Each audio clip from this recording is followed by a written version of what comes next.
Hey, it's Mark Lanier with your video thought for the day, coming to you today from, drumroll, Tucson, Arizona. See those plants behind me? Look at those. You got like cactus, lots of cactus. Little cactus, big cactus. And that brings me to our important video thought for the day. As we work through the days of creation, today we get to day 3. Now, day 3 in creation, given in Genesis chapter 1, is a very important day. It's the day where God gathers the waters together and separates out the land from the water. And on that day, he creates the vegetation, the living things that are plants and trees and fruits and food stuff. And that's pretty cool. I want you to stop for a minute and think about that with me. Do you realize that this is an important indication of something that should transform your day and mine? This is an indication that God is laying the groundwork. He is preparing the earth for you and me. I mean, we're the ones who need to eat the fruits. We're the ones who need to eat the food stuff. And that's what he does. Before he ever creates man in this story, he creates the plants that we're going to need to eat and to live on.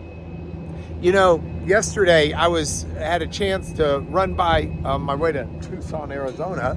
I had some stuff I had to do in Fort Worth, Texas, which was good because it enabled me to see our daughter Rebecca and our son-in-law Dan. And Rebecca's been dying to put in a garden. She loves to cook, and she wants a vegetable garden where she can get her own vegetables and herbs to cook. So we went to Home Depot. We had to get a few things to elevate a bed, but she already had the bed picked out. We needed some additional soil to go in the bed and some fertilizer for the plants. It took us longer to get the stuff to in essence, plant the garden up than it did to plant up the garden. And all of the time and all of that preparation, I had great joy because I was doing this to help my daughter. Now, that comes to my mind as I think about the third day of creation, because God was making the plants to help you and to help me. And it's not surprising that God looks at it and he says at the end, this is good.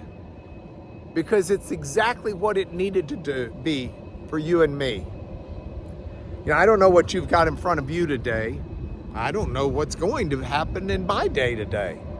But I am confident of this, that God has already gone before me today and before you today to prepare this day so that we've got what we need. And he didn't do it because it was a chore. He did it because he loves us and he wants to bless us and he wants to make this an incredible day. You know, after I did that for Rebecca and Dan, I got some text messages from them thanking me for the work and giving me pictures of it. And I love that. But it also makes me realize that this is a good time to pause and say to God, who created all of this for us, thank you. And I'll show him a picture. That's Mark. This is your video thought for the day. I'll see you tomorrow for the next day of creation.